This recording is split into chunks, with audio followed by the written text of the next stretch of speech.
broadband communism. Would you Arthur, nationalise sausages? I and our party... No, just say sorry. Come on, let me say... Can I say something? Well, our party... I want you to say sorry. The way he was acting there, like saying it sarcastically. OK, sorry. Boris Johnson or Jeremy Corbyn, is that really the best this country has to offer? We try not to eat a lot in one day. It is 6 minutes past 5 in the morning. This election of 2019 has been won by the Conservative.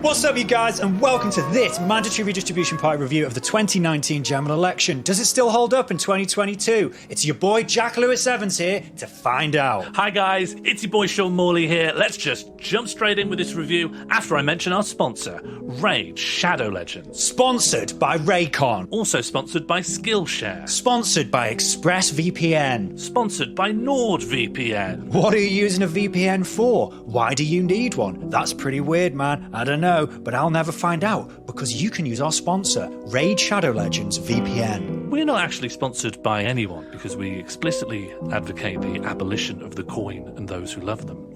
The closest we get is an infrequent ebook from Verso.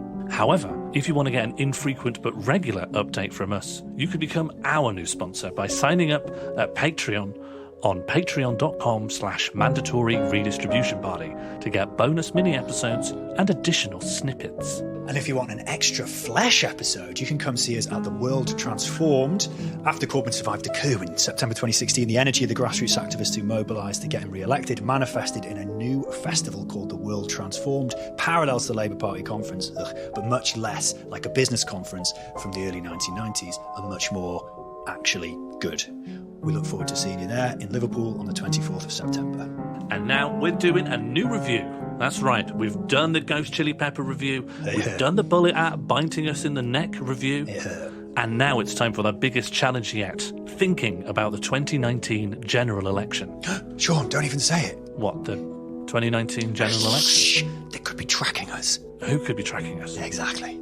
Sorry, someone's tracking us saying the 2019 general election. Well, they're not tracking me because I'm using Grammarly VPN. It keeps me safe online and my grammar not too bad. It could be more good than this. They definitely won't be tracking me. My VPN is pointed at the Marianas Trench. That's why I keep breaking up all the... Sean? Sorry, it's the trench. There's a squid. Sean? The giant squid is here. What? Oh no, oh no, oh no, oh no, oh no, oh no. Help! Sean! Oh, at least he's safe. With Change UK, the virtual private network for Change UK. You know how the rich live longer? Mm-hmm, yeah. That means they get more votes. Yeah. Right, they get to do a bit more democracy. Yeah. If you live twice as long, you get to do twice as many votes. And I feel like you're so startled by the idea of the poor dying. You're like, yeah, and when you're dead, they don't even let you in the polling station. Yeah.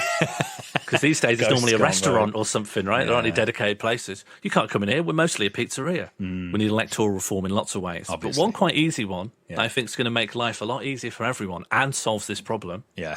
You know, one person, one vote? Yes. Even more so. One person, one vote. You voted once, that's it. You're done. You're out. You get to participate in democracy once. Yes, so make it count. So you...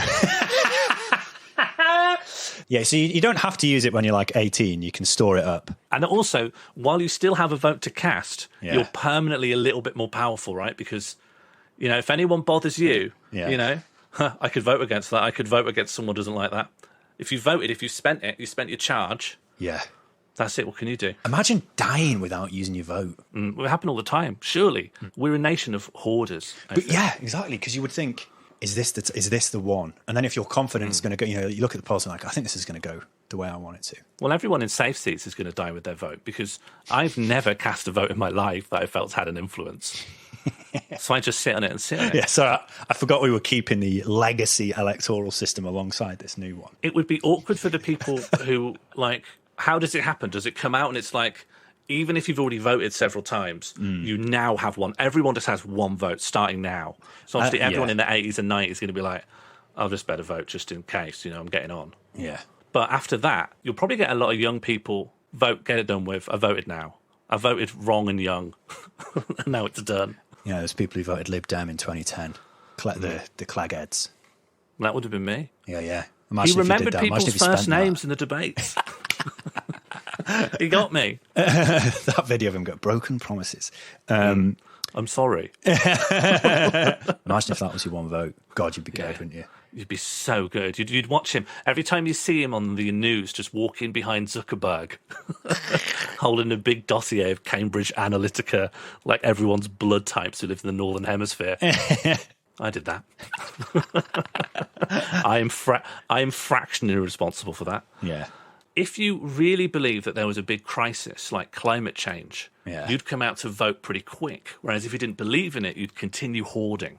So it would bring up kind of a certain crisis responsiveness to democracy. Right, yeah. But then you might think, save this vote for when the crisis is even worse. Yeah, I guess what you'd need to do is you'd find hashtags of being like, everyone vote against climate change in this one. This is the anti-climate change one. Yeah. And then after that, like that vote would just become the referendum on climate change. And after that, it's like you lost. My big electoral reform idea. Yeah. £1, one vote. Could you pay £2 for 2 votes? You can pay £1 billion, £1 billion votes. Right. And so basically, if you think about it, the market rewards the hardworking and the smart and the risk takers. Yeah, that's good. And then it punishes the lazy and the thick. So the richer you are, the better you are. Like, it's not just how rich you are. It's like you're providing jobs for people. You're providing a role model for children. Yeah, that's good. Yeah. We let money decide how we get food, how we get somewhere to live, who controls where we work. It is mad we don't let the market decide.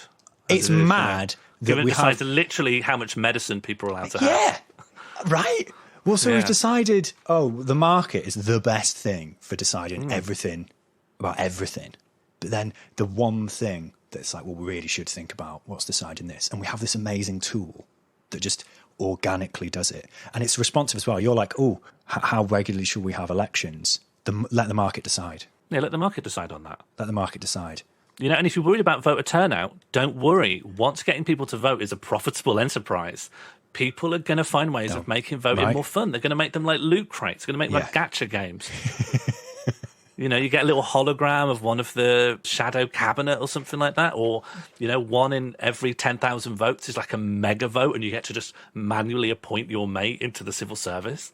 I think, you don't even need that. I think maybe the richest person is in charge because they know best anyway. And that's so much more. That's the efficiency of the market, right? We don't have to be putting these little bits of paper anymore. You just go onto the spreadsheet of everyone's bank account and do sort by money. Done. Yeah. Sort by assets. Critics of representative democracy are saying, well, who are, these representatives can't possibly talk to all their constituents and know what they all want. They're often doing their own thing. They can go rogue. Yeah. And the argument against a referenda on every policy is it would take ages. It requires too much of people. No, it doesn't. The market will sort it out. There's a referendum every time you buy, we're going to have a Snickers and we're going to have a Kinder Bueno.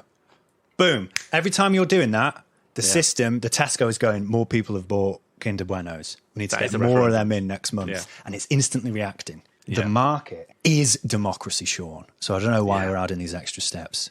And everyone equally has the opportunity to get more pounds. You just find them sometimes. You just in the work. Woods. You just, Oh, yeah, or work. You might get even more for that. Sure. There might be some people, like they start off with billions of pounds. And you might say, well, why should that person have more control over things than this person who starts with no pounds? But that sounds mad. Can you hear yourself? Yeah. That sounds mad. Okay, are they going to be genetically superior? No, but they're going to have access to all the gene improvements, all the brain medicines to make them superhuman when they're like 2.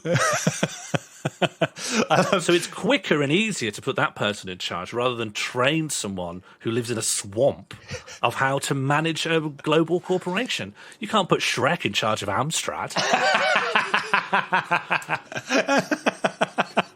Yes, you can. And you should.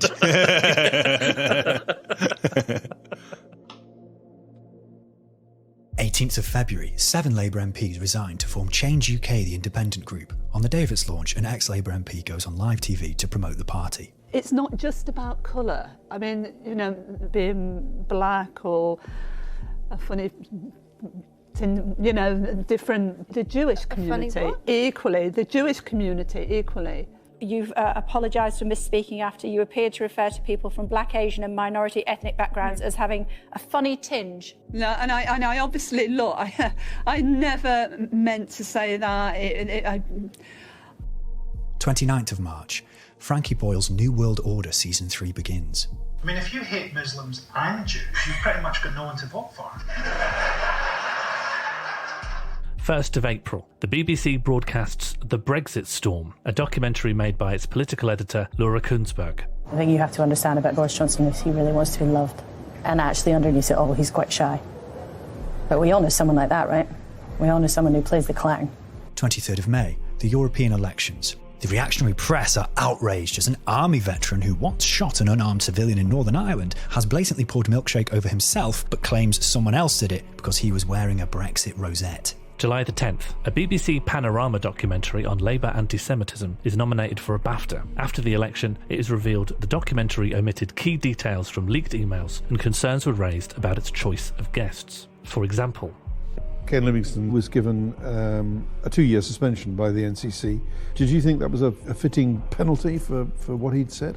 Not at all.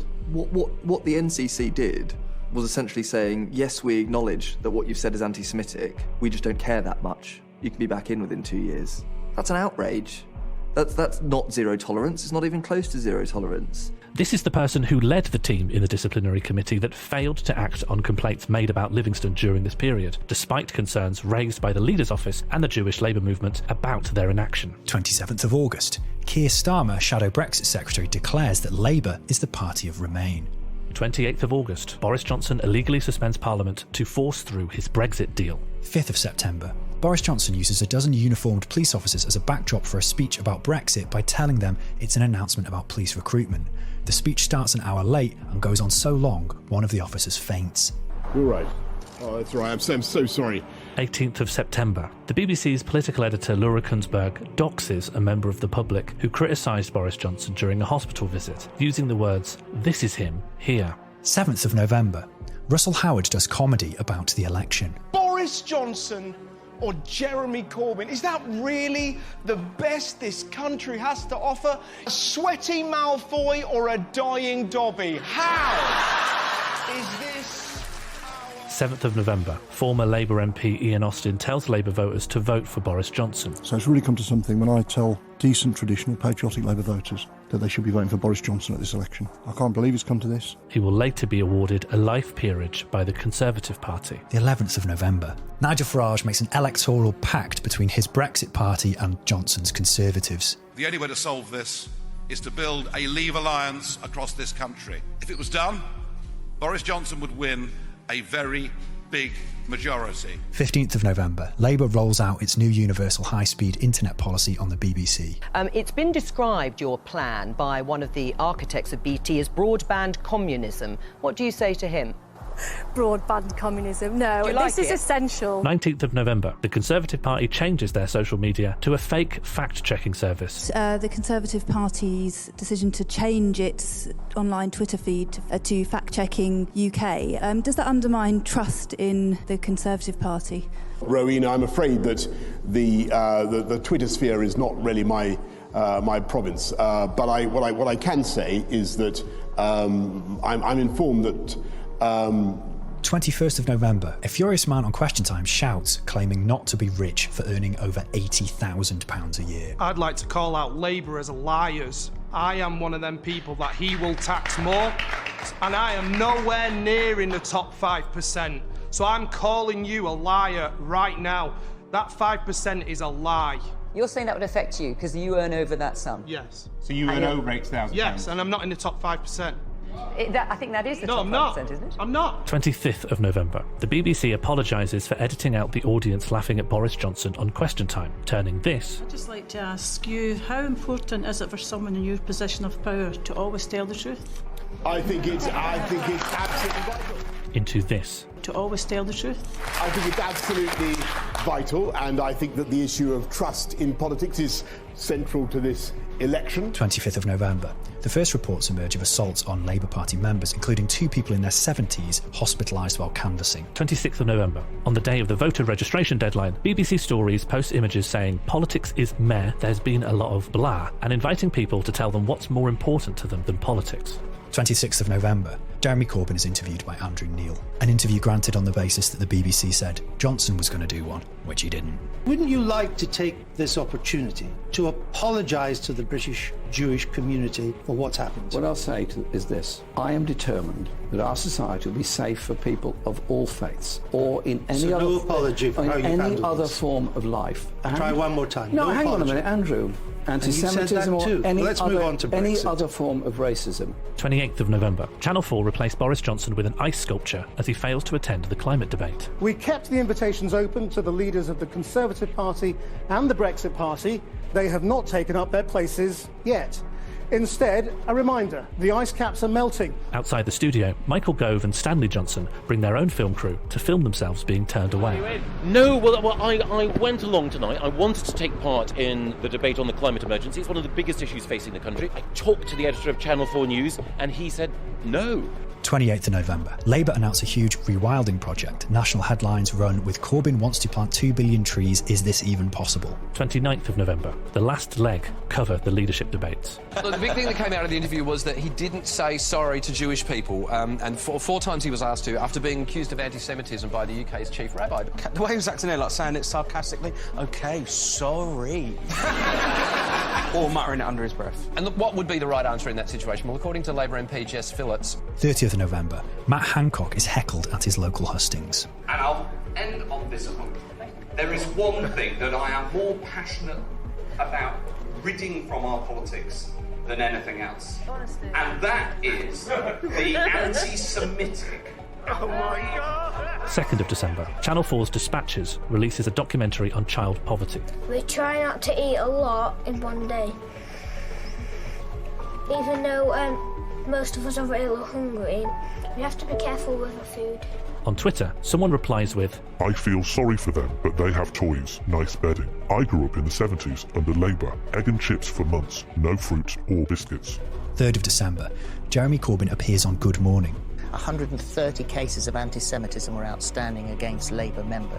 So here is your opportunity now to apologise to the Jewish community for any anti-Semitism. Look, by just say sorry. Wait a minute, I and our party... No, just say sorry. Can I say something? Well, our party... I want you to say sorry. 5th of December. Boris Johnson appears on Good Morning.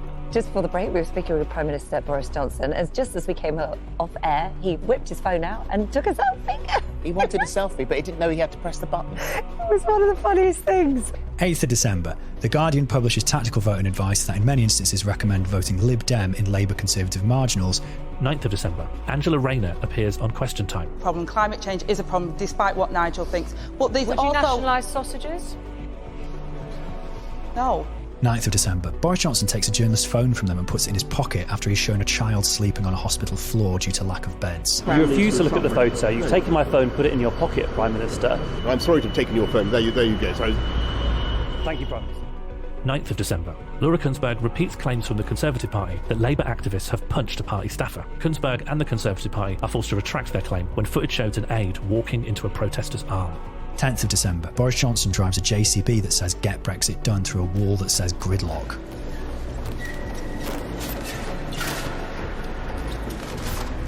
You got it. Get Brexit Done.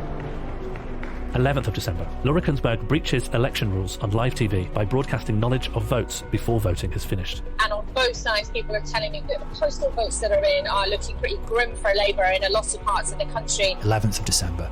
Boris Johnson hides in a fridge. Morning, Prime Minister. Will you come on Good Morning Britain, Prime Minister? Right, he's been taken inside, into the freezer. He's gone into the fridge. 11th of December. Labour MP Rosie Duffield goes on television to talk down the Labour Party. Disgraceful campaign this has been on all sides, to be honest. It is a kind of a race to the bottom, and I don't think any of us have covered ourselves in huge amounts of glory. 12th of December. The police restrained someone dressed as Elmo from approaching Jeremy Corbyn at a polling station. The 12th of December. Labour dramatically lose the election. Our exit poll is suggesting that there will be a Conservative majority, the Conservatives on 368 seats and Labour way down on 191. Now, on those figures, we are looking at a Conservative majority of 86. It is 6 minutes past 5 in the morning. This election of 2019 has been won by the Conservatives. 12th of December. Labour MP Jess Phillips laughs about the election result. How are you feeling as these results unfold? Can you hear me, Jess Phillips? It's Christian Murphy here. I can hear you, sorry. 13th of December. Comedian John Richardson goes on Have I Got News For You to blame Jeremy Corbyn and his supporters for what the Conservative Party are now about to do. I hope that it's okay now to criticise Jeremy Corbyn. It would seem like a good time now to say, can we lay some of the blame at the door of a man who is in charge of protecting the most vulnerable people in the country and has left them absolutely firmly in the shit for 5 years?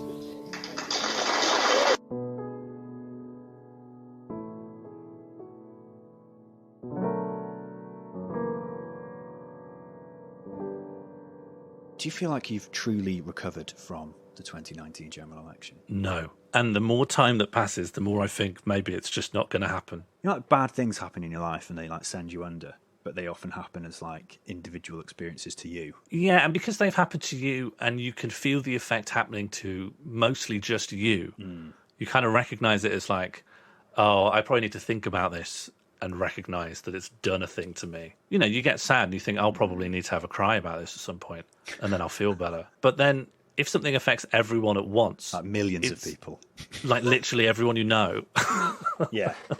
It's very hard to feel the same way. It's like if there's a tornado coming, you can't be like, oh, I should have a cry and process this. You kind of feel you need to like do something. And you're looking around being like, what do I even know about tornadoes? What do I know about architecture? Am I safe in this cellar? That's how I feel. There was like a choice. It's like, okay, there's a tornado coming, or there's a very nice time. The threat and menace of something horrific and the desperation that brought about, as well as the potential, not for some utopia, but for things in our adult lives to get better. Yeah. And a lot of us would have just accepted not a tornado. Yeah. And, so this is a real bonus. So it's a real bonus. Like, oh my God, better or tornado. And, you know, you really tried to make the better thing happen, but everyone's like, no, tornado. We want tornado. Actually, that thing you're saying is it's a nice time. That would be bad. We want tornado. Yeah. And then we got tornado and we're still in tornado whilst regularly still being told, do you remember that nice time that you wanted?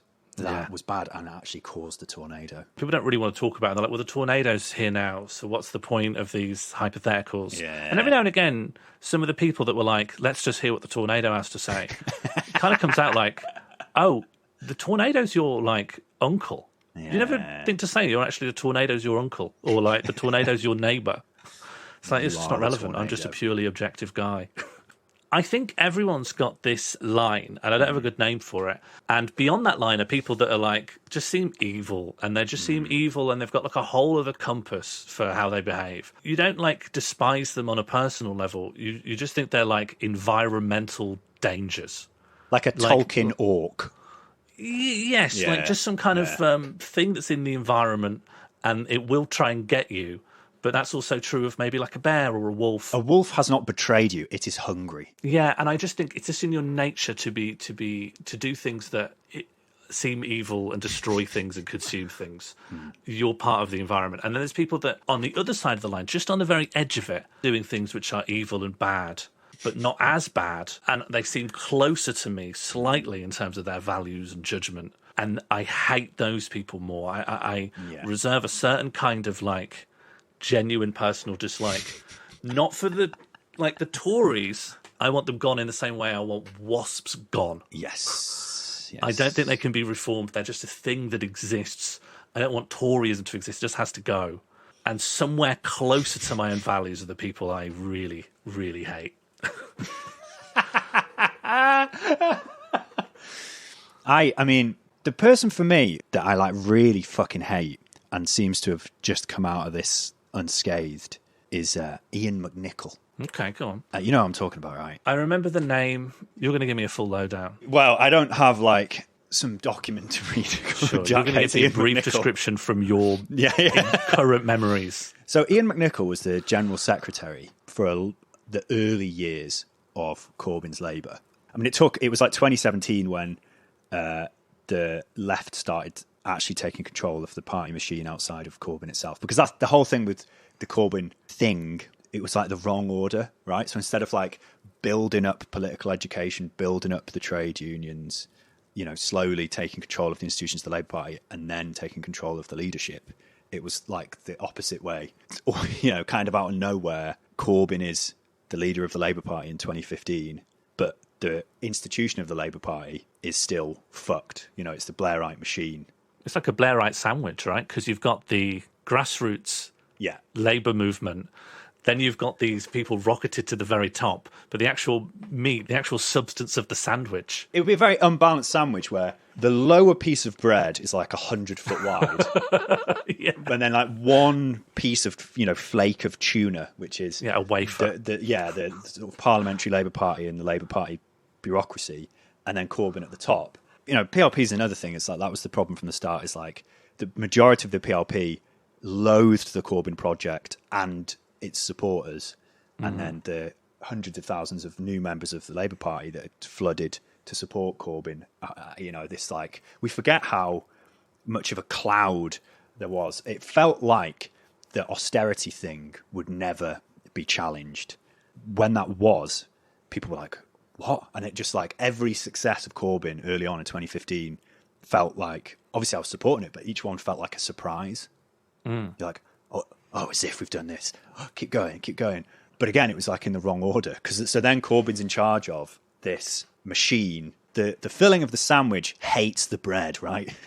It wants to be free of the bread. The filling is rejecting the bread. So Ian McNichol is the guy who was the General Secretary. So he's like one of the most powerful unelected bureaucrats in the Labour Party. So he's the guy who was like kicking people out of the party for liking the Foo Fighters. Oh, yeah. So do you remember? It's weird, isn't it, how the party machine for expulsions was mysteriously very effective at getting rid of leftists for arbitrary reasons. Worked very quickly on a huge scale. Very strange. He also was the one who tried, when they did the coup, so the PLP tried to coup Corbyn in 2016, which actually consolidated his position. That was a strategic mistake from the centrist strategy brains. He was the guy who made sure the 130,000 or so additional people who joined the party since the coup to protect Corbyn would not be allowed to vote. He's that just guy. Changed that rule just to help the coup along. Yeah. He was in charge of the compliance system, and through either incompetence or, dare I suggest, intent, basically was like letting all this anti-Semitism shit build up. Corbyn had the Chakrabarti report done, and it was supposed to be implemented. McNichol just sat on it for like a year and a half. He's in the House of Lords. That doesn't surprise me. Not only did he have no consequences whilst being like an absolute menace to the Corbyn project and the party, and B, this just wall of inaction on anti-Semitism. Remember, the whole thing was like, Corbyn's not doing enough about anti-Semitism. Oh, but the party bureaucracy needs to have a separate process from the leadership. But the problem was that Corbyn was going, we'll sort this fucking anti-Semitism shit out. Meanwhile, Ian McNichol and co were just like, no. Whilst going to the media saying nothing's being done about it. One of the most evil fucks. One of the things that happened in the 2019 election was that a load of Labour people took out like a full-page ad in The Guardian saying about the great shame of this this horror. Yeah, but you are one of the people responsible for this. You absolute piece of shit. So Ian McNicol, he's one of the worst fuckers, and he seems to have been unscathed. Slightly more scathed, but not scathed enough, is Tom Watson. Because again, well, like in 2015, he was, he got his mandate off the back of saying, he would support whoever wins, especially with his like anti-Murdoch stuff. He was like, people were like, we can maybe trust this guy to be deputy leader. No, constant backstabbing. So Tom Watson was mates with McNicol and his lot while they were just not even checking the inbox with anti-Semitism complaints in it. The Liberal hacks who helped his wrecking operation were very sympathetic to him when he said that he was leaving politics because of how brutal and negative the culture had got. How could that have happened, Tom Watson, mate? Was it not brutal when you took like £500,000 off Max Mosley in 2017? Or when you were saying it was funny to compare Corbyn's staffers to a dog?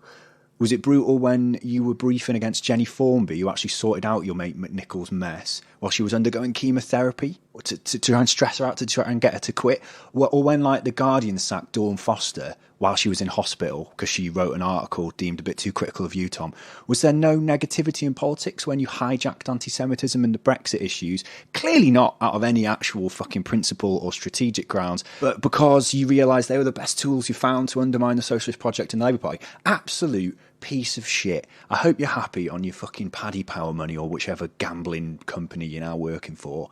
Like, obviously Watson and McNicol are just two of the worst shits in a fucking giant pile of shit. And isn't it funny that the two big levers used to undermine the Corbyn movement, especially from 2017 to 2019, which is the institutional anti-Semitism crisis in the Labour Party and the push for Remain no matter what, have just vanished? I sometimes see people like Liberals tweet about Starmer solving the anti-Semitism crisis when what actually happened is very, very little, because once Ian McNicol was removed and the Chakrabarti report was implemented, then anti-Semitism expulsions massively increased and the system was working way better under Jenny Formby. So that was already done before Starmer came in. What actually happened wasn't that Starmer fixed anything, it was that it was no longer necessary to use that tool to undermine the threat of a socialist anti-imperialist government. They just spent years using the issue of anti-Semitism, which is fucking deeply ingrained in British culture, with the side effect that they never fucking cared about of scaring the shit out of Britain's Jewish community. I mean, they've stuck a statue of Nancy Astor up. Nancy Astor's problem with Hitler was that he wasn't doing enough to give a rough time to the killers of Christ, actual quote. So what they're saying is, they're not saying it's solved, they're saying the media's not talking about it anymore. Yeah. Which they're attributing to Starmer. Mad. And then the other thing is, like, the Remain thing, the majority of Labour Party members are pro-Remain, but the majority of Labour Party constituencies voted Leave, which was like the problem from 2016 onwards. In 2017, party just said, well, fuck May over because May wants this to be a Brexit election. We won't let her do that. We'll say, yes, we'll just honour the referendum and not insult people. Politics since Thatcher has been just like hollowed out, completely fucking hollowed out. And people like barely believe the state is capable of anything, and they don't feel like they have any political agency in their lives. The referendum comes along and you have a chance to be heard on one specific thing. And yes, the fucking Leave vote was monopolised by the horrible reactionary forces and it was corrupt as fuck. It just became, those two things became like, these are the wedge issues we can use to undermine Corbyn. It's because anti-Semitism is horrible and full solidarity with any Jewish people against anti-Semites. Secondly, because maybe leaving the EU wasn't necessarily the best idea, right? So Remain and the anti-Semitism crisis were used as tools to undermine the threat of a socialist anti-imperialist government. It's so transparent now because both of those things have just vanished. Well, also, I think the lid gets put on it because the belief that any of those things were part of anti-Corbynist machinations is dismissed as conspiratorialism, and especially because of its connection with anti-Semitism. True! Like, literally, the Ford report has vindicated that position, even in its centrist, waffly way. Like, that's the maddest thing about it, is this stuff that we've known is true for years. The Ford report was delayed and delayed and delayed, and obviously, to be honest, I think still aspects of that are fucking wet. Even the EHRC report, the EHRC is corrupt as fuck, because it's just a Blairite quango that's been further hollowed out by the Tories. Even that was like, one of the big problems was that the Chakrabarti report wasn't implemented fast enough. Mm-hmm. The denial of what's actually happened, but it will be spoken of as if it's conspiracy theory. You know, we started off by saying, like, if this happened to you as an individual, and I don't like, you know, people using mental health language in politics kind of freaks me out when people start talking about, like, using terms like gaslighting or trauma for these, like, you know, big macro politics things. But I personally, as an individual, feel like that's what's happened to me. Almost like we need another word for these things when they happen on a macro level, because they do hit different. I think something that affects thousands of people is different. Maybe even worse. Maybe it is worse. And I feel like it has affected such an incredible swathe of the population in a way, because we're already like, so many things happened, and then the pandemic meant, you know, our minds were taken off that by a global disaster. You couldn't let it, you couldn't deal with it. And now so much time has passed, definitely through talking to various people, I feel like all of us have realised that we have undergone a change. Our emotions, our beliefs about the future, our just feelings about people, my feelings about the country and its inhabitants and what's possible and what's politically possible, but also just my feelings about the average person have become more negative, like a creeping misanthropy. Elaborate. I just am more mistrustful. I'm just more mistrustful of people. I feel like a betrayal that is, you know, that uses the entire spider web of society and all its systems makes me mistrust everything then. Yeah. Feeling that way for a long time Yeah. weighs heavily on you enough that you feel changed by it. And maintaining a basic faith in human nature became not just my standard way of seeing the world, but a project I had to actively work on.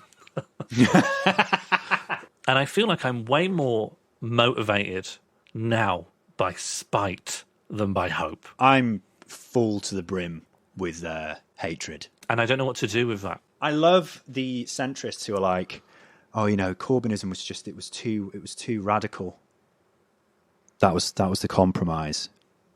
The amount of people you met in the rain, canvassing, you know, we go, who are you? What's your background and stuff? And like, you know, some of them are just like been hardline anarchists for years. It's like, we're mad that we're out flipping flyering for Corbyn because we want the trains to be cheaper and stuff, and for welfareism. Yeah. You know, it was a massive compromise. It was just a shock that even someone like Corbyn could exist with what ultimately was a milquetoast, jamified version of social democracy. But that was nevertheless exciting against the backdrop of Miliband's controls on immigration written onto a chiseled Moses stone. into a rock.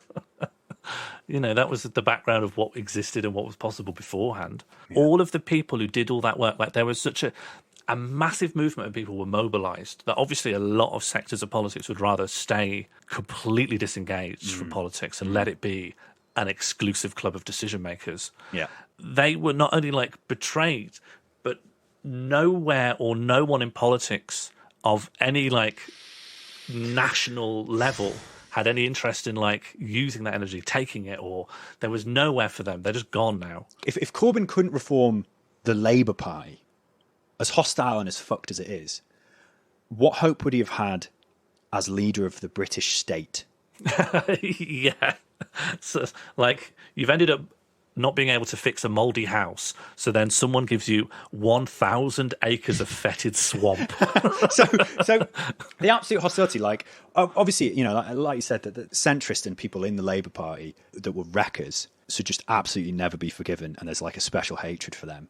But obviously also the entire ruling class, especially sort of after the scare they had in 2017, the Tory party, the media, not to go full Alex Jones, but the security state, MI5, and internationally, they didn't want fucking Corbyn. They don't want this guy who's questioned NATO to have access to state secrets. Yeah, they believe within like all the military network and international cooperation on military stuff, they think that's going to end because the Americans will be like, we're not talking to this pacifist about future military operations. Yeah. We don't trust him to like guard our secrets. He wants full disarmament. He doesn't want there to be state military secrets. So how can you sit him down and talk about where we're going to drop a massive bomb. Yeah, or who we're going to sell massive bombs to so they can drop it on people. And he's going to quietly say, I actually don't agree with that. And here's why. And it's like, oh, we're never having a meeting with you again. So there's all this, just outright media hostility. But one of the most depressing things for me from 2015 to 2019 was the media didn't care and were not interested in the Corbyn project. They didn't care. They didn't care about any of the thousands of people involved in it. The Labour Party was in decline. Corbyn reversed the decline of the Labour Party. And, maybe if Corbyn hadn't won, the Labour Party might just be completely dead. Its membership was tanking. Corbyn brought it to become the biggest political party in Europe in terms of membership. And you can see what's happened to the membership and finances now, if you want to see how that's going under Starmer.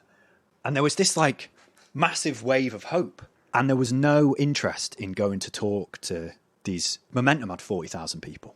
Like in 2017, while McNichol and these other, to use the 2017 term, slugs, were just wrecking and, directing money to their mates. Momentum effectively became the campaigning arm of the party, but there was no interest in that. It was just, Momentum thugs, loony left, smearing tens of thousands of people as anti-Semites. Yeah. Nigel Farage on his absolutely tiny party got more coverage overall. Yeah. Yeah. Well, they're going, imagine, all the sort of vox pops you'd get of unhinged sort of UKIP wankers. Or just people edited to look thick in the streets because they've taken one sentence where they say something mad. And they just, that's the bit they've put on telly. There was absolutely no interest in getting vox pops from. Just the massive amount of people you could find in anywhere people lived in the country that had been mobilised in some way. If you did a vox pop with them, they're not edited downable into something that makes them seem like they're an idiot for the most part. Because even when they might misarticulate it, a policy like, I want the trains to be cheaper, or I want fewer children to live in poverty, very hard to be like,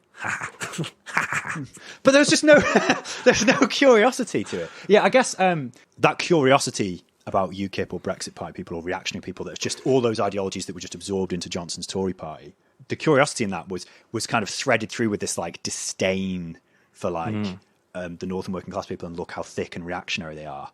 Whereas having working class people talking about stuff that isn't just bashing immigrants, I guess, wouldn't fit the centrist liberal narrative on, who thinks what and why. They didn't care. That absence of curiosity really fucking depressed me. In addition to being a lack of curiosity, it felt almost like a delusion. Like when Starmer inherited the party, it seemed very obvious that all of those people who had joined it for socialism would dwindle in their interests when socialism wasn't on offer anymore. Yes, when he revealed that he had done lies to get their votes. And there seems to have been no plan from Starmer, and also a genuine sense of surprise that the Labour Party is suddenly declining, given that Starmer was supposed to be 20 points ahead. There's been what I feel is a genuine sense of surprise. There was a whole worldview that Corbyn was the new Trump and that Starmer would come and bring order. And now suddenly the Labour Party, which was supposed to now be restored to its rightful place, is hemorrhaging money. But that is its rightful place. Followers. Its rightful place, or its personification, dwindling irrelevance. They don't want... No, the big mass party was the aberration. That had to be shut down. When you see, membership numbers declining, we're depressed by that, but that's great. They'll just get the money from the big donors. Capital's B team. That's great. That's a success. Starmer wanted everyone to fuck off. And by the way, I'm not saying, actually, by leaving the Labour Party, you've betrayed the leftist cause. Nah, fuck them. I'm not trying to say they wanted you to leave. Great. I want to go. Fuck you. Yeah, this is the one time that me and the Blairites are in agreement. Yeah, Corbyn was the compromise. I'm not wasting my time for you. They're still pulling out the lines of, you have to do this, or there's no, the discipline in the left to be like, you have to vote Labour whenever there's been elections. And it's like, well, that's not going to work anymore on tens of thousands of people because you shat your pants every day from 2015 to 2019. On television. And that's one of the things about it. As much as there were party staffers and people involved in the bureaucracy, you need to root around to find out that story. Compare that to the people who are named MPs who went on live television with a little chyron at the bottom that says, this is my name. And they're going, the Labour Party sucks, don't vote for them. And it's like, well, we will remember that because it said who you were. And we won't trust you in future. Yeah. And this is incredible. I don't know if it's short-sightedness or they were in a genuine state of emergency. This has to be stopped at all costs. Reputation be damned. But it's not their reputation amongst the voters, is it? It's their reputation amongst their peers. Their peers, and their peers includes media people who still give them interviews. And as long as you appear on interviews, you're still existing, you're still legitimate. The amount of votes you get, well, that's just like the weather. Can't be predicted. Can't be manipulated. Both because of Corbynism and the referendum result. There was this like upsurge in like, oh, maybe politics is changing. Maybe politics is moving away from Westminster. But after 2017, ironically, because Corbyn had reduced the Tories' majority and they became more reliant on some of the most reactionary forces within Westminster, politics got loads more like about Westminster, the opposite thing Corbyn needed, right? And it was the opposite thing Corbynism needed. Again, like I was saying, everything happened in the opposite to the order you'd want it to happen. So like you've got the leader of the opposition position and then you're trying to build all these systems of like political education and organisation and build back up the union movement. It's almost like a thing happened where everything got so focused on Westminster and Westminster procedure, politics became even more disconnected from the people. And Corbyn started to seem, because he had to get involved in this like Westminster tomfoolery, like he became more and more like a politician and more integrated in the establishment, and more also became seen as someone who was like blocking, quote unquote, the will of the people. Empowered the PLP. It empowered the PLP. Change UK had more impact because of this like super focus on Westminster and the super focus on like the minutiae of Brexit and this Brexit deal, which was damaging to the Tory party as well. As this kind of got blocked, both parties tanked into the 20%. The Tories only recovered when Johnson replaced May and was like, and basically his whole thing, the way he fixed it was saying, get Brexit done. Yeah, and that focus on Westminster meant that Corbyn clearly always tried to make this about a movement. There's no such thing as Corbynism, there's just socialism. I want the focus to be on everything outside of me in the leader's office. But if you just hone in on like PMQs, then we're right back to thinking about what does this guy say? How does he come across? On the doors, nothing was about like any of the policies or the promises. It was about this guy. And like, and also I guess as well as part of the support ended up rallying about this guy to combat that, which effectively gets everyone looking in the wrong direction. And then on the doorstep, which is where everyone's decisions are being made, all the people that can still be influenced, it's all going about how do you feel about this one old guy? And like, I don't care about this. This old guy. But everyone got trapped, didn't they? Like, say, even the left got trapped in like defensiveness of Corbyn. Because when Corbyn gets attacked, it isn't that like, some like people worshipping Corbyn as some like deity figure. The point is like Corbyn was a mainstream voice of socialist anti-imperialism and is being monstered to delegitimize socialism and anti-imperialism. And if they delegitimize an attack on Corbyn is an attack on others who would potentially advocate those things. They want those ideas out of politics. So people are defensive of Corbyn, even now people are, because it's not just an attack on him as an individual. It's an attempt to delegitimize and say like these are the parameters of acceptable politics, and this man and his ideas are outside of it. As soon as the left had control of the party bureaucracy to any extent, which is probably about 2017, they should have been an organised push for compulsory reselection of every MP. But they didn't do it, partly because of like strategic failures and partly because of compromise, because they were like, well, if we just compromise now, just give a little bit and then we just need to last till the next election and then we can sort it out after that. Incorrect. And that mentality you have to adopt, especially towards the latter half of 2019, of this becomes your project. It's do or die. And so you have to kind of attach your ego to it and you have to believe it can win. I mean, the last episode was about the Fringe. When you're at the Fringe and you have a show, you have to stop being objective about it. You have to believe utterly in the show. You cannot accept or really process criticism of the show because it can't be changed now. It's live, it's running. You have to attach your ego to it and bear it out. And if the run fails, you're destroyed. That on such a big scale, like so many people out in the country, and you're seeing so much negative response. It was horrible. You're seeing this is not going well. This is so much worse than I was expecting. But you have to maintain a certain belief, because if you let it get to you, you cannot perform your function as a canvasser. And that meant that just getting back on that last day and seeing the exit polls, it was like your soul falling out of your mouth. Like we say, the tornado and the nice thing, and you really want the nice thing, you really want to avoid the tornado of like, this horrible, the most reactionary Tory government you can get. But also, like we said, it wasn't utopia, but you almost convince yourself it was in order to like, you've got marketing brain, haven't you, really? I definitely convinced myself Corbynism was it. This was it, the be all and end all. And the moment like you're forcibly snapped out, you realise, no, this was a mild step. This is quite a mild step towards my ideal society. Tens of thousands of people went campaigning and knocking on the doors in the pissing rain, whilst being smeared and villainised by sometimes the MPs who were trying to get elected. It felt dreadful. I mean, I've never gone back to it. I maybe never will. The episode of Mando's we recorded. I was destroyed. But I said, I just don't feel like I've fully processed it. But we're still being told that we're like wrong and mad and evil, or to blame for all the fucked stuff the Tories are doing now. Yeah, not just that the Labour Party is to blame, but the young people who supported the Labour Party is directly responsible for the policies that the Conservative Party is bringing out right now. Or that, the 100 and I don't know how many people it is now, 170,000 people dead from COVID, the billions and billions of pounds of dodgy, corrupt COVID money flying all over the place from the Tory government, the policing bill effectively banning protest. That's all our fault, Sean. That doesn't feel good, does it? No, I'm going to say no. I'm going to go with emphatic. Does not feel good. I think there's a lot of emotions that are still swirling around. Some triangle of hopelessness, confusion, and anger. It was a hopeful time.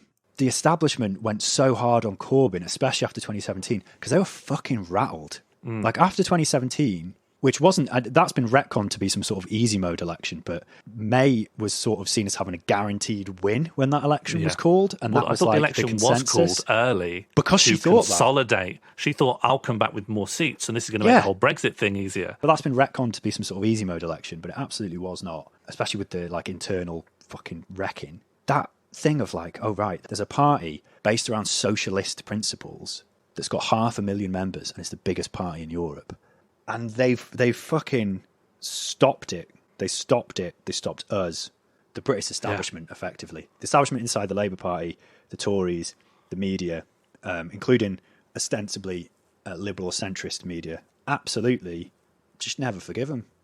And remember, they are your enemy. And there's just a massive amount of people in the country who absolutely just hate these institutions and want them all to fail. Just literally want them all to fail. Okay, if it got to the point where there was just no newspapers left and there was no television, great. I'm the amount of people who would cut off their nose to spite their face now just to see those people fail. I would happily just see Parliament fail. All the media fail. Everything just fail one by one. Some of the core tenets of governance of the country just stop working and just... Well, why protect them? Like, this was the thing of, like, one of the big things of Corbynism was, as much, it's got socialist elements, but it was standing up for, like, the liberal institutions of Britain in a way that a lot of other things were not. And they're more in danger now. Cheers.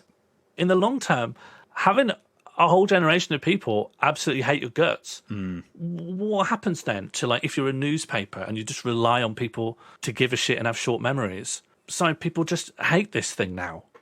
It's like a fucking Surely disease. long-term, Remembering more than a week ago in British politics should be good. That should be something that's like at least a basic requirement for journalists. But it's regarded as being mad or cyberbullying if you point something out. Do you remember this? Yeah. This is you need to be shut down, vile trolls. Yeah, sorry, my own memories are my choice to remember what I've said in the past. Yeah. How my past actions relate to what I'm currently claiming to believe is my exclusive right to not think about. If there was ever, like, a big war against Britain, it was already my long-standing belief that I wouldn't fight on behalf of Britain as a pacifist. Yeah. But now I'd defect.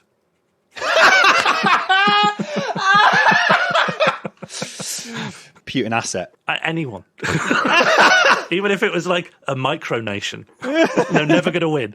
I'll die with you, comrades. The Swiss have declared war. Sean Morley has defected. Sorry, I'm a Swiss national. Where's my penknife? Yeah, see you later. Got any cheese with holes in it? Running across the trenches with a cuckoo clock. This is for Diane Abbott.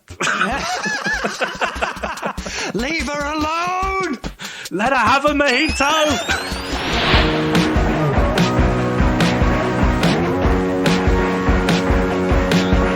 Mandatory Redistribution Party was created and produced by Sean Morley and Jack Lewis Evans. Our title theme was created by Ella Jean with additional music in this episode from Sean Morley.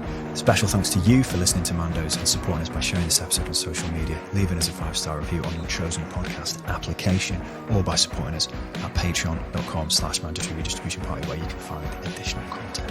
We're going to do a live show at the World Transformed in Liverpool on the 24th of September, and it would be cool to see you there if you are about. I'd like to dedicate this episode to everyone who worked their arse off, not just to try to get a Labour government from 2015 to 2019, but who tried to build socialism in their communities and across the country. Thank you for what you did in those years. Genuinely, thank you.